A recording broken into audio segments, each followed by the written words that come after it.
Good morning friends. ఈరోజు నేను సేమియా ఉప్మా చేస్తున్నాను. చూడండి, సేమియా ఉప్మాకు కావాల్సింది సేమియా ఒకటి.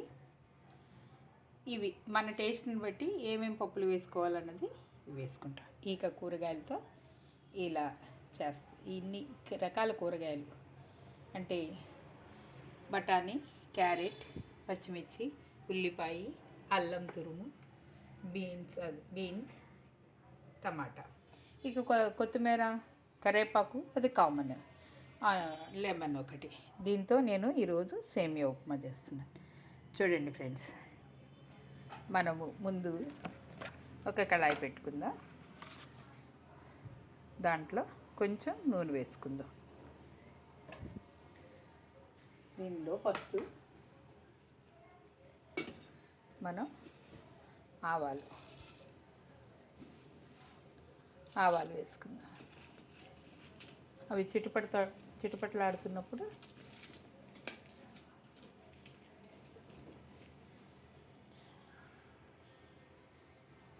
కొంచెం ఎండుమిరపకాయలు,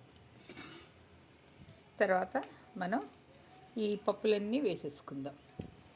ఓకేనా ఫ్రెండ్స్? చూడండి, ఈ పప్పులు మనం ముందుగా ఎందుకు వేపుతున్నామంటే తీసి పక్కన పెట్టుకుని చివరిలో మనం కలుపుకుందాం.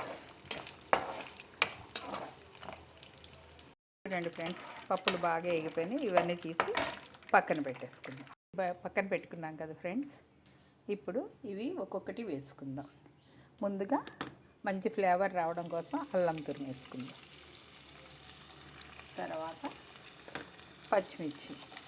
ఇవి పెద్దగా కారం ఉండవు కాబట్టి నేను కొంచెం ఎక్కువే వేస్తున్నాను. పచ్చిమిర్చి ఫ్లేవర్ బాగుంటుందని. తర్వాత ఆనియన్స్,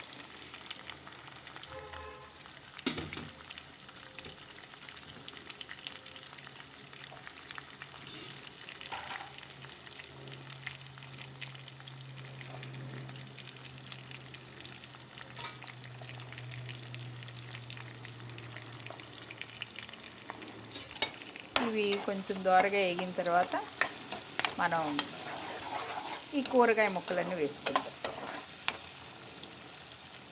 ఫ్రెండ్స్, ఇవి సగం వేగిన తర్వాత మనము ఈ కూరగాయ ముక్కలు కూడా దాంట్లో వేసేస్తాం. వేసి కొంచెం సాల్ట్ వేస్తాం. మన టేస్ట్కి తగ్గ సాల్ట్ వేసుకుంటాం. చూడండి, ఇవి మనం కొంతసేపు సిమ్లో పెట్టి మూత పెట్టేసామంటే ఆవిరికి అన్నీ మగ్గిపోతాయి.